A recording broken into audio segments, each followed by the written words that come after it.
We like to love on our studio audience for showing up every day because we have so much fun in here. We would really like for you to join us for Delmarva Life. To find out how you can become a member of our studio audience, just visit delmarvalife.com and click on the show tab, or you can call that number right there on your screen, 443-880-9116. This is no news to you. It's not easy making the ends meet these days, and if you get into trouble paying the mortgage, well, you need to know that you've got options before you consider foreclosure. And our next guest is here to explain some of those options for you. Brandon Brittingham is a short sale specialist with Long & Foster in Salisbury. Thank you so much for joining us today. Brandon, you've got a certain sensitivity to telling somebody or advising somebody to just walk away and go with a foreclosure. Is that right? Why? Well, you know, Jimmy, everything in our economy now, so much is tied to housing. And part of the reason why we're in the situation we're in is because where the housing market is. And there's a lot of misinformation and miseducation on this subject. And you have people on TV like Susie Orman saying, just put the keys on the table and walk away, and not really explaining to the consumers out there what the real ramifications of foreclosure are. So there's a lot of possibilities that you can do before you get to that point. How do we know when, okay, I'm in trouble, I need to do something? How do we know when we're in trouble? Well, you know, if you're suffering from a financial hardship, you know, job loss, employment curtailment, you know, a lot of things could put somebody in a financial hardship. And then they're in a situation where they owe more on their mortgage than it's worth in today's market. So for instance, they could owe $200,000 on their mortgage.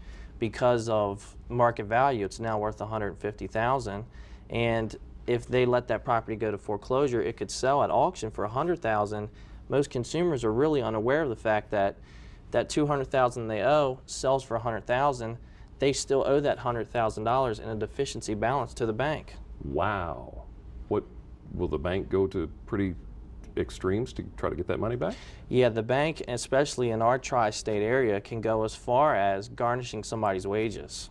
So it can get pretty serious really quick. It's not just that you've got the foreclosure. There's more that's going to come down the pike. Absolutely. People think they walk away and it goes away when really it puts them in a worse position than they were prior to the foreclosure. Okay, now and a lot of times when we're talking real estate, we hear the terms underwater. What does that mean?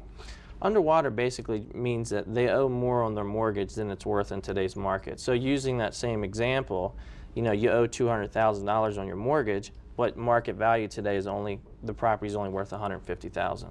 So then you're $50,000 underwater? Absolutely correct. Gotcha. Okay, now I understand. So if we're in this situation, what do we do? Well, there's so many options now today, and that's what so many people are unaware of. One of the best options that is out there now is to go through a short sale. A short sale. Explain, how does a short sale work? Basically, a short sale is the bank is agreeing to let you sell your property for less than what you owe on it in exchange for not having to go through the foreclosure process. So that's a better option than foreclosure? Absolutely. Why? Well, for several reasons. Number one, the deficiency balance that we just talked about. In most cases in a short sale, that deficiency balance is waived. And also, obviously, it prevents foreclosure. And then another thing that it can do is it can help preserve your credit, because obviously you won't have a foreclosure on your credit. Would the bank rather do a foreclosure than a short sale? A bank never wants to do a foreclosure. Really? Because it affects all the values around the property. You know, it's a terrible thing in the community to let a property go to foreclosure. And from a financial standpoint, a short sale saves the bank so much more money than a foreclosure does. Well, if that's the case, and they know it, right? Correct. They know that. So would the bank help us out when we get to a foreclosure point? Absolutely. And a lot of times now, the biggest mistake anybody can make is just not reaching out to seek an option, and they wait till the last minute. You know, what any consumer can do, especially now, is, you know, reach out to somebody early, reach out to a professional, reach out to an expert in this field to get help. You know, waiting to the last minute and letting the property go to foreclosure can have long-term ramifications. Well, now you had mentioned earlier that there might actually be some money that the bank could chip in to help you get by. Yeah, banks now are realizing that this is such a devastation on your local community. So what they've started to do is actually pay relocation money. So I've seen as low as $2,000 up to $30,000 where they actually pay the consumer to participate in a short sale process and not let the property go to foreclosure, to give that consumer an incentive to participate in the program. So in other words, then it's not just good for the consumer, but it's also good PR, I guess you could say, for the bank. Well, and it's great for the community because, you know, again, so much of our economy is tied to housing, and we're not going to get out of the housing mess we're in until foreclosures stop. Okay, let's flip sides now. Is it okay to buy a house on short sale?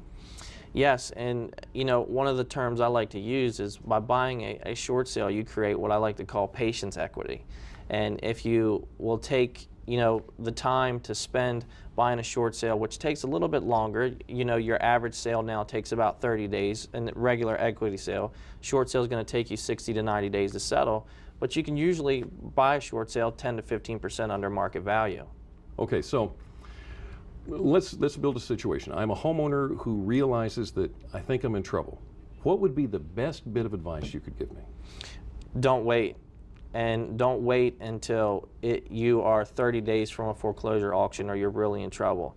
The minute you think you need help, that's when you need to reach out. Because the sooner that you do it, the more options you have available to you. Because obviously, the sooner you take care of the problem, the less likely you are to have it can be a real problem and end up into a foreclosure situation. All righty. Brandon Brittingham, Long & Foster here in Salisbury. Thank you. Thank you. A lot of good information. Great stuff there. Alrighty, so still to come on Delmarva Life this afternoon. Delmarva Life is looking for the most deserving mom just ahead of Mother's Day. How you can win Mom a day of pampering. Plus, we're going to head into the kitchen to put together a delicious dinner favorite. You're going to see how Jerry Fletcher Catering dresses up their chicken.